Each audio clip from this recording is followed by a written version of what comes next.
The Nuremberg War Trials, presented by Andrew Edwards.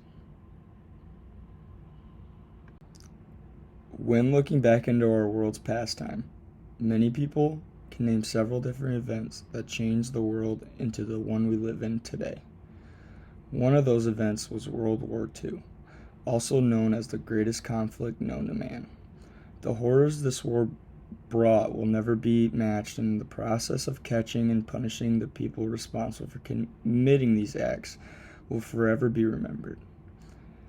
The Nuremberg War Trials stands as one of the monumental shifts in how the world leaders communicate and come to reason on how to punish and put away people guilty with committing horrific war crimes.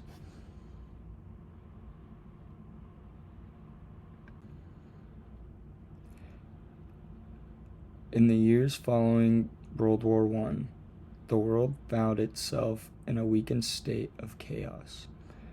The Treaty of Versailles had left wounds unhealed and grievances unresolved. Economic depression, political instability, and the rise of totalitarian regimes cast a shadow over Europe and beyond. The specter of fascism, embodied by Adolf Hitler's Nazi Germany, Benito Mussolini's Italy, and militaristic Japan, loomed ominously on the horizon. On September 1st, 1939, the storm clouds finally broke as Nazi Germany invaded Poland, setting off a chain reaction that would engulf the world in flames. Britain and France, bound by treaty obligations, declared war on Germany, marking the beginning of World War II. The blitzkrieg tactics of the German war machine swiftly overwhelmed Poland, igniting a conflict that would consume entire continents.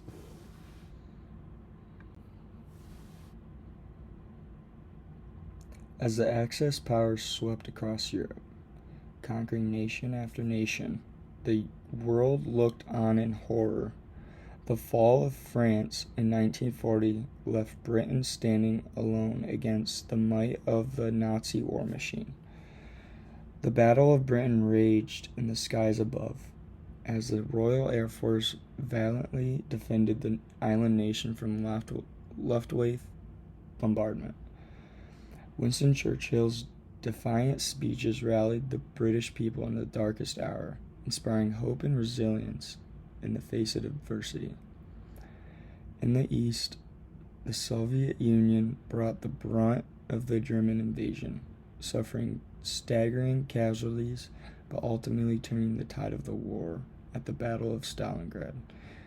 In North Africa, Allied forces under the command of General Eisenhower launched a successful campaign against Axis forces, culminating in the decisive victory at El Alamein. Meanwhile, in the Pacific, the United States, reeling from the surprise attack on Pearl Harbor, embarked on a relentless island-hopping campaign to push back Japanese forces. In the midst of the war, the USA just started to get involved when Pearl Harbor was attacked. Pearl Harbor marks a significant historical event because it ultimately brought the United States into the war. The United States played a huge part in the war because they were known as the greatest army in the world, and they supplied the Allied powers with the extra reinforcements that they needed to help eventually overcome the Nazi Germany and the Axis powers.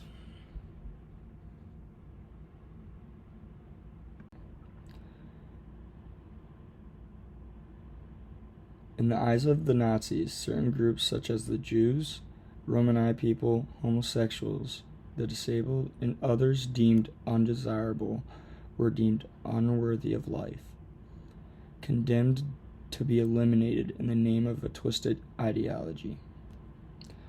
The machinery of genocide was set in motion with ruthless efficiency.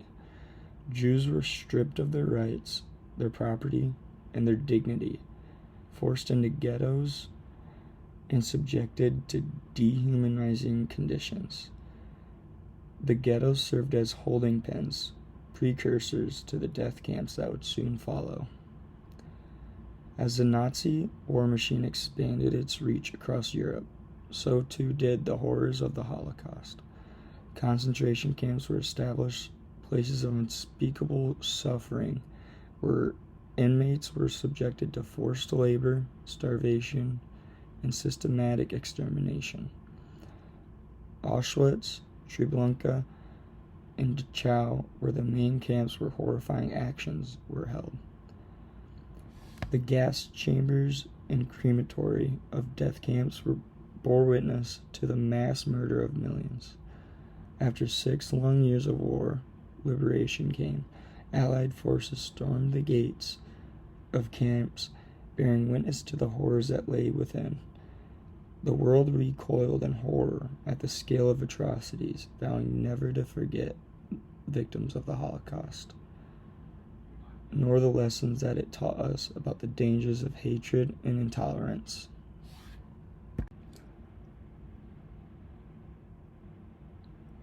As the war entered its final phase, the Allies launched a series of coordinated offensives that would bring about the downfall of the Axis powers. The largest amphibious invasion in history, codenamed Operation Overlord, saw Allied forces storm the beaches of Normandy on June 6, 1944. The D-Day landings marked the beginning of the end for Nazi Germany, as Allied troops fought their way across Europe, liberating occupied territories and bringing hope to millions. On May 8, 1945, the guns fell silent as Germany surrendered, bringing an end to the deadliest conflict in human history. The defeat of Japan would follow shortly after, with the dropping of the atomic bombs on Hiroshima and Nagasaki, forcing the country's surrender.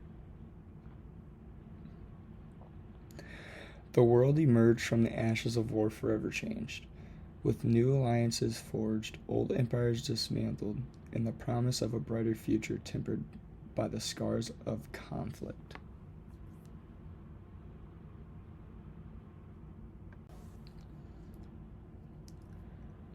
Many of the laws of war were broken, especially by Nazi Germany and their fellow Axis powers.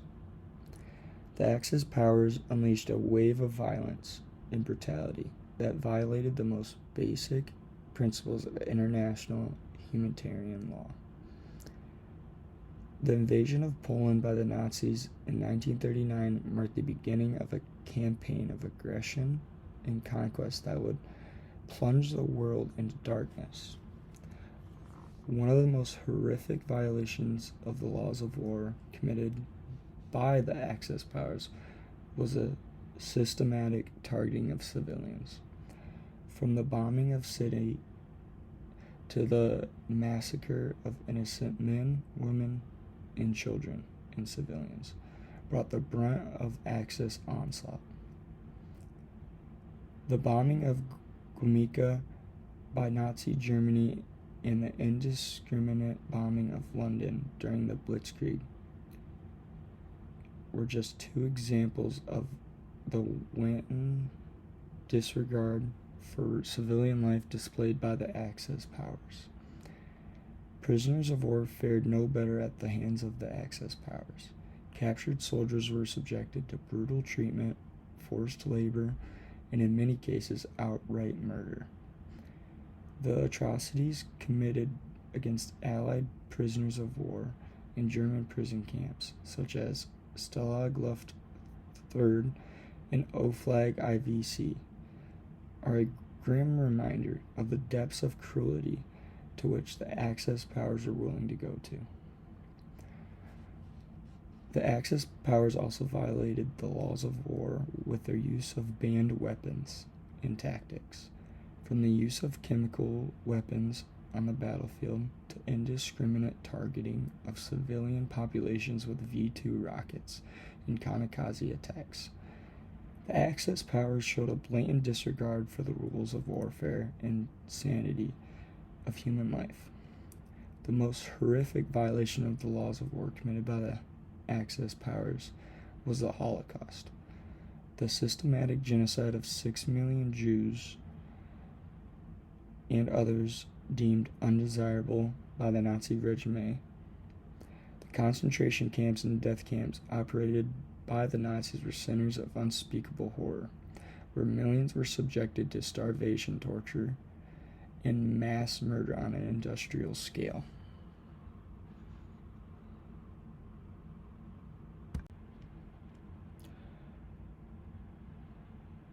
Among the Axis powers, none faced greater penalties for violating the laws of war than Nazi Germany. With a systematic genocide of 6 million Jews and millions of others, the international community recoiled in horror and demanded justice. The Nuremberg trials, held in the aftermath of the war, sought to hold Nazi leaders accountable for their crimes against humanity. But the penalties did not end here. In a totally different trial, Japanese leaders responsible for horrific war crimes in Asia and the Pacific were also brought to justice.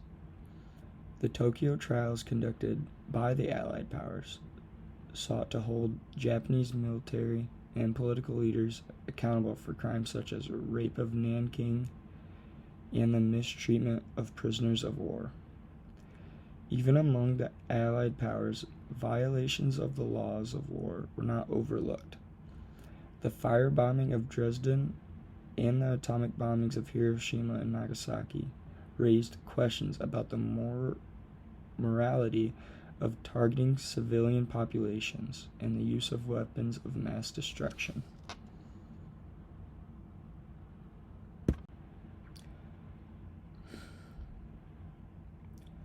The Nuremberg war trials were held between 1945 and 1946. The trials sought to hold Nazi leaders accountable for their crimes against humanity. 24 high-ranking Nazi officials were punished or acquitted. The trials were conducted by an international tribunal composed of judges from the Allied powers that included the United States, Great Britain, the Soviet Union, and France. The defendants were given a fair trial with legal representation and the opportunity to present evidence in their defense. The outcome of the trials was never in doubt. The evidence presented against the defendants was overwhelming, detailing the horrors of the Holocaust, the atrocities committed on the battlefield, and the crimes against peace that had plunged the world into war. In the end, 12 of the defendants were sentenced to death by hanging, 3 were acquitted, and the rest received varying prison times. The Nuremberg war trials sent a powerful message to the world that those who commit war crimes and crimes against humanity will be held accountable for their actions, no matter how powerful or influential they may be.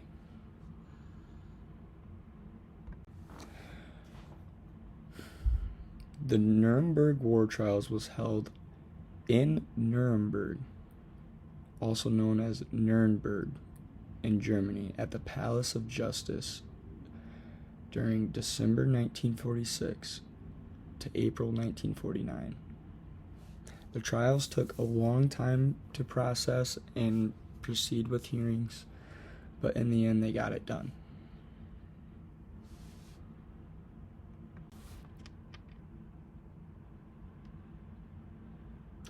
The IMT, also known as the International Military Tribunal, was established on August 8, 1945. It was made by the 4 major Allied powers, which were the United States, France, United Kingdom, and the Soviet Union. It was created to prosecute and punish the major war criminals of the Axis powers. The establishment of the IMT changed the world we live in by creating a gateway into the way the world leaders communicate between each other in a courtroom aspect. The tribunal brought a new form of technology that translated what one world leader was saying into a language that was understood for whoever.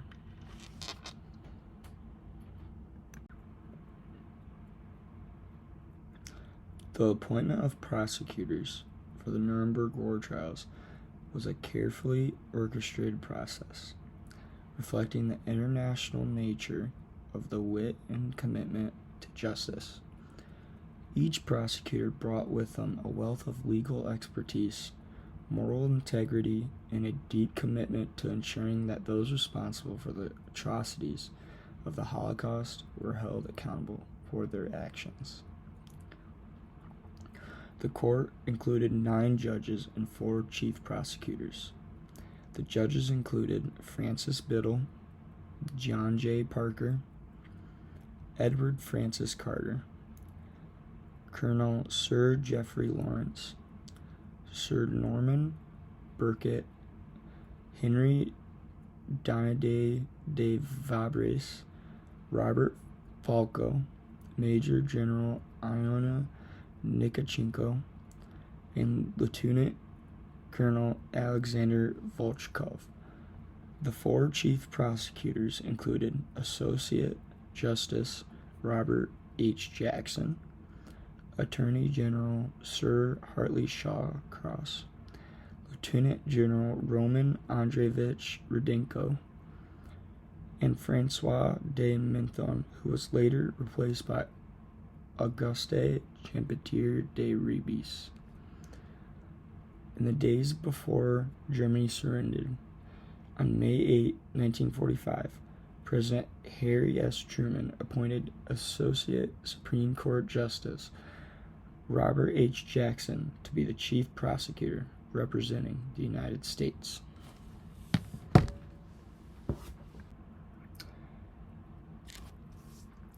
Robert H. Jackson was an American lawyer, jurist, and politician from Spring Creek Township in Pennsylvania. He was born on February 13, 1892, and eventually died at the age of 62 on October 9, 1954, shortly after the trials. He was an Associate Justice of the United States Supreme Court. He was appointed as the chief prosecutor for the Nuremberg trials as a highly experienced juror. Jackson brought a wealth of legal expertise and moral authority to the proceedings. His role was to lead the prosecution team, craft the legal strategy, and deliver the opening and closing statements.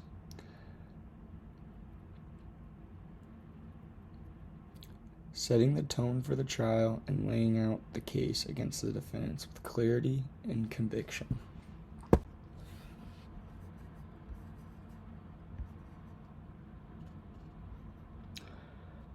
Sir Hartley Shawcross was born on February 4th, 1902.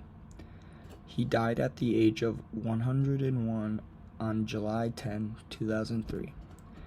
He was the deputy chief prosecutor, and he was a formidable legal mind and a skilled orator. As a prominent British politician, Shawcross played a huge role in presenting the prosecution's case, cross-examining witnesses, and interrogating the defendants. His role was to assist Jackson in overseeing the prosecution team and assuring that the trial proceeded in accordance with legal principles and standards of fairness.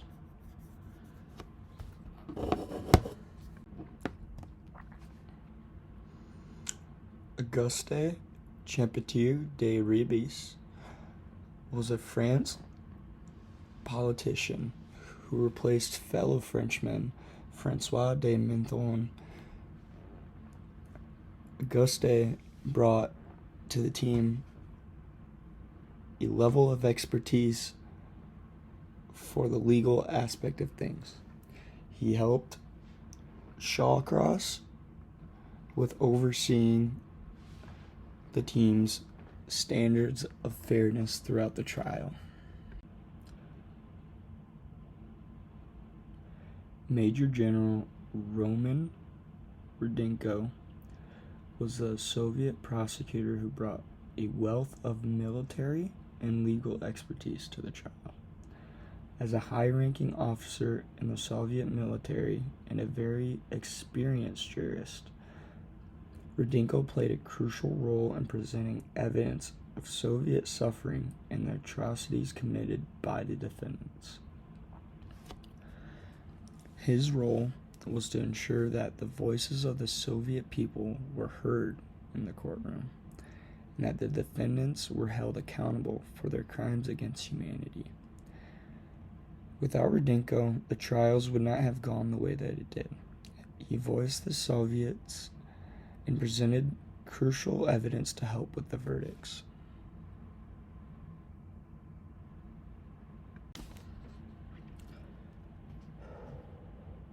Francis Biddle was born on May 9, 1886, and died on October 4, 1968. He was a respected American lawyer and former Attorney General of the United States. Served as an associate judge on the International Military Tribunal. With his deep knowledge of international law and his steadfast dedication to justice, Biddle played a key role in deliberating on the evidence presented, weighing the guilt of defendants, and delivering verdicts in accordance with the law.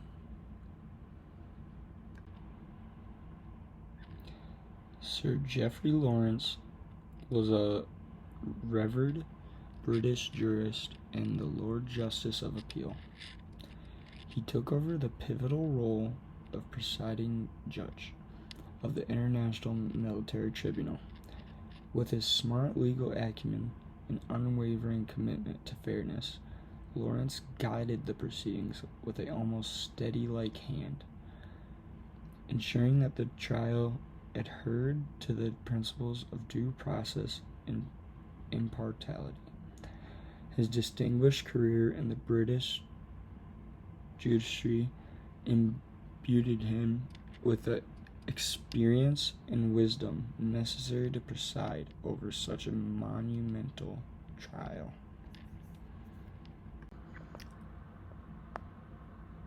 Sir Norman Burkitt was a distinguished British judge that was known for his elegance and integrity. He served as an associate judge on the International Military Tribunal. With his profound understanding of legal principles and his unwavering commitment to justice, Burkitt played a crucial role in assessing the credibility of witnesses, evaluating the evidence presented, and ensuring that the defendants received a fair trial. His reputation as a champion of human rights lent credence to the proceedings and bolstered public confidence in the pursuit of justice.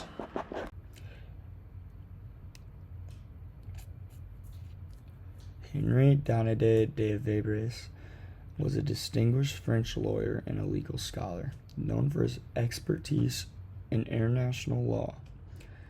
He served as an associate judge on the International Military Tribunal.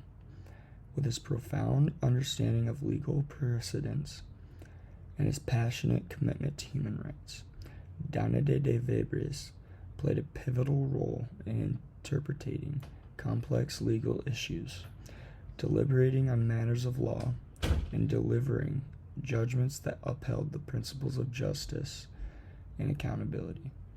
His contributions to the trial exemplified a spirit of international cooperation and solidarity in pursuit of justice. Initially selected as an alternate judge, Falco eventually replaced Edward Francis Carter as a judge on the International Military Tribunal. His background as a prominent lawyer and judge in New York equipped him well for the task of evaluating evidence and delivering judgments. Loyola Nikitchenko was a respected Soviet jurist and a Chief Justice of the Supreme Court of the Soviet Union. He represented the interest of the Soviet Union on the International Military Tribunal. With his extensive knowledge of Soviet law and his unwavering commitment to the cause of justice, Nikitchenko played a vital role in ensuring that the voices of the Soviet people were heard in the courtroom. His presence underscored the international nature of the trial and demonstrated the collective resolve of the Allied powers to hold perpetrators of the Holocaust accountable for their crimes.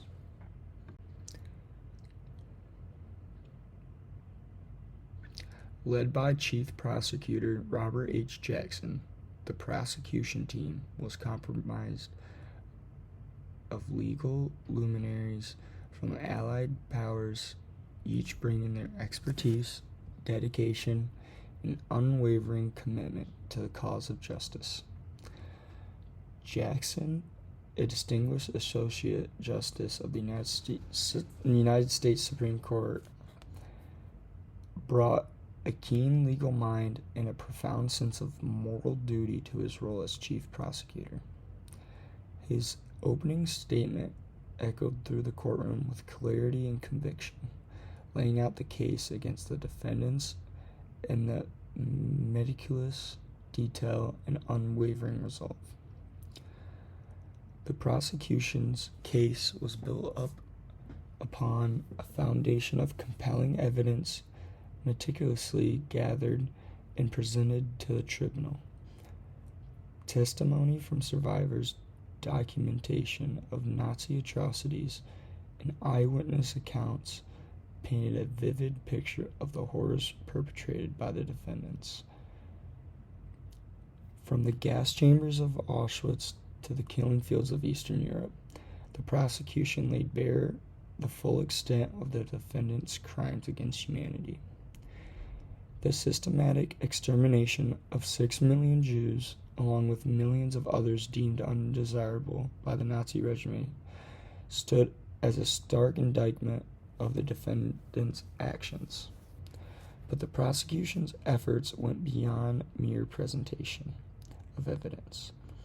They sought to expose the underlying ideology of hate and intolerance that had fueled the Holocaust, laying bare the moral bankruptcy of the defendants' beliefs and the depravity of their actions.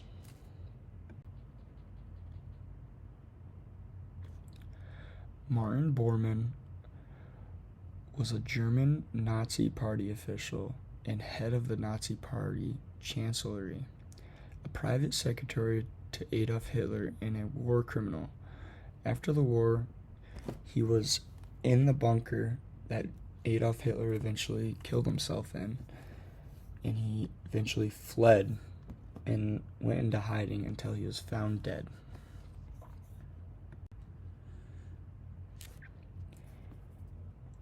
After Hitler's rejection of the Versailles Treaty in 1935, Karl Donitz was made commander of the submarine unit of the German Navy. At the time, Germany was forbidden submarines by the treaty. By 1940, he had risen to the rank of vice admiral. He was indicted under counts 1, 2, and 3 of the indictment, and mainly for the section of indictment dealing with war crimes on the seas, particularly in connection with the charges that the German U-boats had sunk British merchant ships. His main defense consisted of counter charges that the U.S. had also sunk Japanese merchant vessels.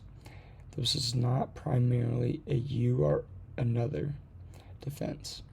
Rather, his defense counsel argued for an acquittal on the grounds that the German Navy and the U.S. Navy had committed identical military actions with the same justification, that Japanese and British merchant vessels were part of the military effort of those nations.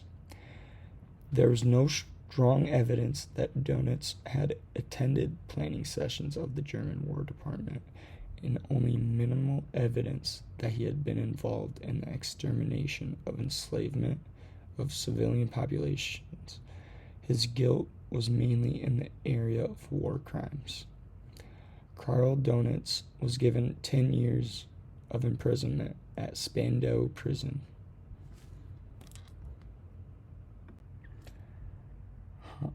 Hans Frank joined the Nazi Party in 1927 and was appointed minister and Reich Commissioner for Justice in 1933. He served as governor of the General Government of Poland from 1939 to the end of the war. Under his administration, the approximately 2.5 million Jews in the occupied territories of Poland were exploited in slave labor. Also during his administration, the extermination camps in eastern Poland were constructed, implemented. In the initial stages of his testimony, Frank denied knowing anything about Auschwitz or Mendenit. Even though Auschwitz was only 30 miles from Krakow, the seat of his administrative offices. However, when the 36 volumes of his journal were brought into the courtroom on October 8th, Frank's testimony shifted from denial of knowledge to denial of responsibility, and finally to open condemnation of Hitler. Acceptance of guilt and pleas for mercy. His confession, however, according to Telford Taylor, was a civic confession rather than an individual one. Hans Frank was sentenced to death by hanging.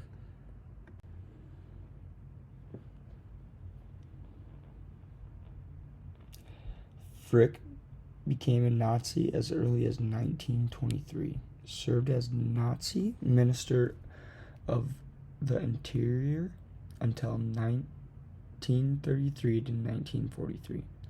He played a significant role in the formation of Nazi racial laws and anti-Semitic legislation, including the Nuremberg laws of 1935 and 1938. He was also instrumental, along with Göring, in the Aryanization of Jewish assets following Kristallnacht. Wilhelm Frick was sentenced to death by hanging. Witnesses and documents called in on Frick's account that saved him from being convicted.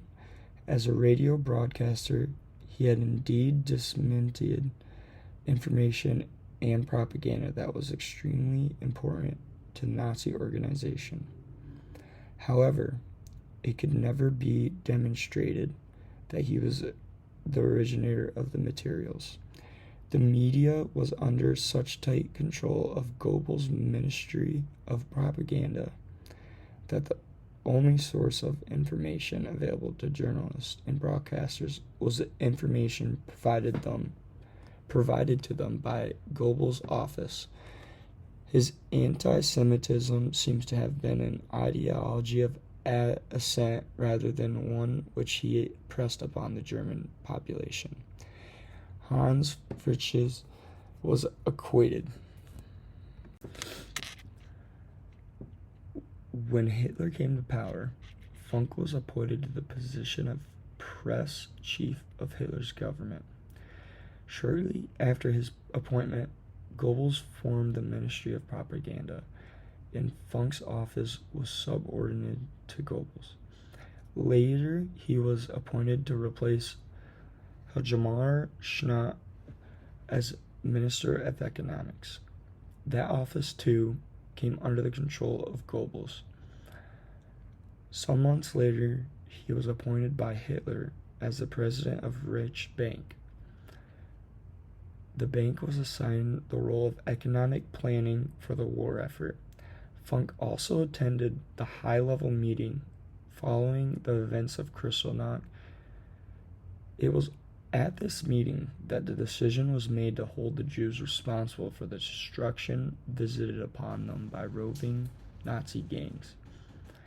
Under Heydrich's and Goebbels' leadership, it was also decided that the Jews would be excluded from the German economy, a distinct first step in the direction of the Holocaust. One tense moment in the trial occurred when documentary evidence was presented by the prosecutor's staff that Reich banks received and held a large deposit from the SS. The deposit consisted of bags of jewelry and other valuables, including dental gold taken from Jewish victims in Eastern Europe. Funk consistently denied knowledge of the contents of those bags, and the prosecutors could never show conclusively that he did have such knowledge. Now could they demonstrate conclusively that he was instrumental in planning military operations or that he was directly involved in crimes against humanity. Walter Funk was sentenced to life imprisonment, but he was released from Spandau prison in 1957 and died later in 1960. Göring was perhaps the most influential person next to Hitler. In the Nazi organization, he was one of only 12 Nazis elected to the Reichstag in 1928. He orchestrated the Reichstag fire on February 27, 1933, and with Goebbels' assistance, used the fire as a propaganda tool against the communists. In the mid-1930s, Göring oversaw the Aryanization of Jewish property, a policy which extended to Jews throughout Europe following the Anschluss. Hermann Göring was sentenced to death by hanging. He evaded the sentence by committing suicide in his cell. Hess served as Hitler's deputy minister and was next in line if Göring should be unavailable for any reason. According to Taylor, Churchill made statements at the Alta Conference in February 1945 which indicates that he did not consider Hess to be a major war criminal and should be given a judicial trial. Apparently, Churchill was not fully aware of Hess' involvement in Nazi atrocities. Rudolf Hess was sentenced to life imprisonment, which he served for over 40 years of that sentence at Spandau prison, and committed suicide in 1987 at the age of 93. Alfred Jodl was chief of operations section of Wehrmacht, which was the normal German army, under the direction of Blumberg and Keitel. In that capacity, he was involved in the destruction of Czechoslovakia. During his trial, Jodl asserted that it was the Czechs who initiated it by massing troops on the German border, knowing full well that the plans for the invasion of Czechoslovakia were in place at least 6 months prior to the invasion. He characterized the invasion of the Soviet Union as preventive measures, since Soviet troops were concentrated along the German border. He was sentenced to death by hanging. Ernst Kaltenbrunner was the chief of the Reich Security Main Office, also known as the RSHA.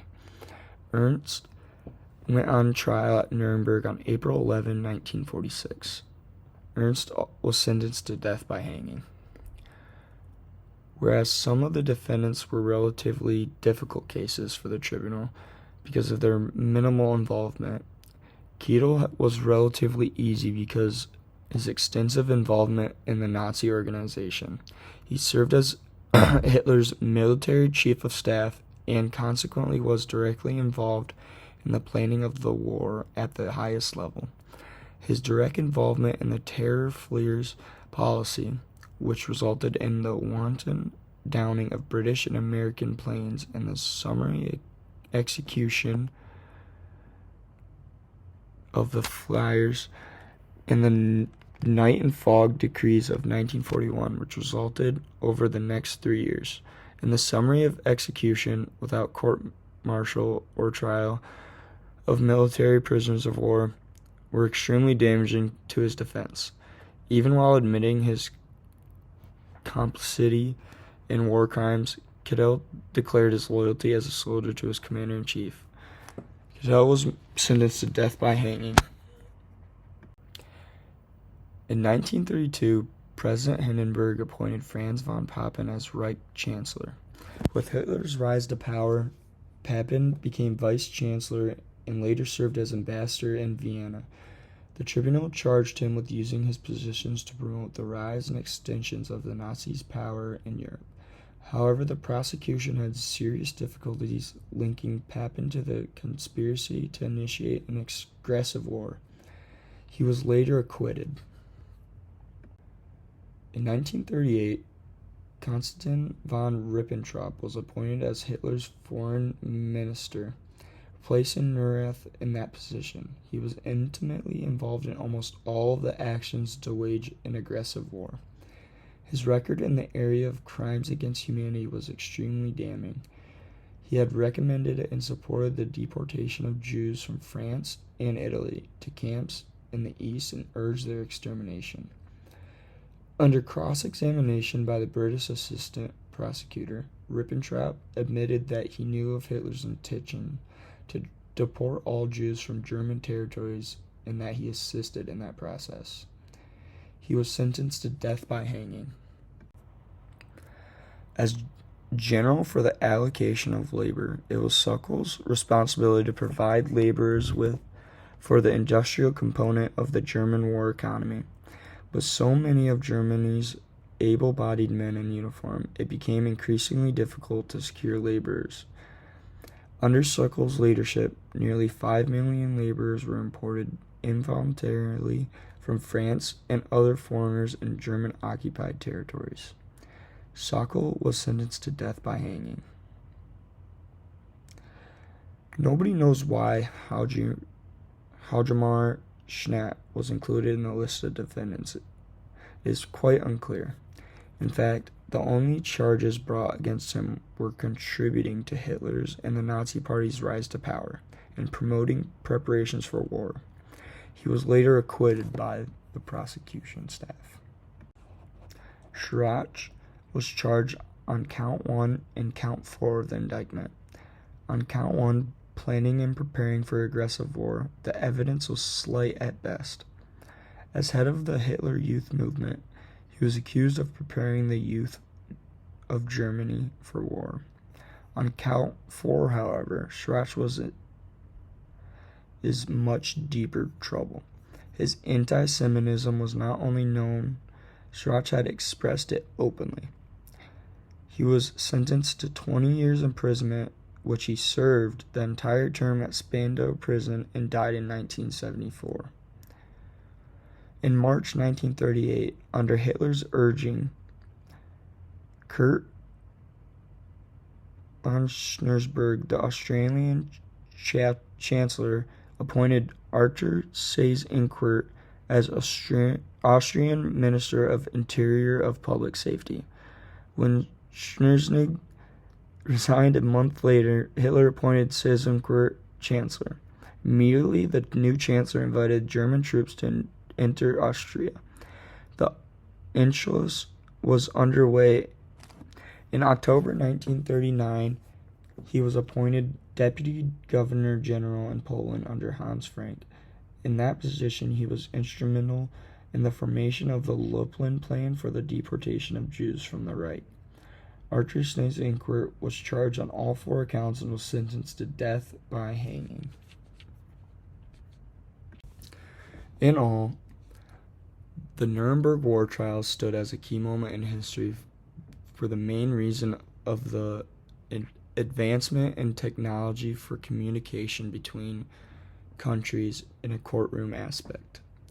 The presentation went over each victim and each prosecutor and each judge and explained in full reason of how everything played out to how we got to the Nuremberg trials and how everything went down during the trials.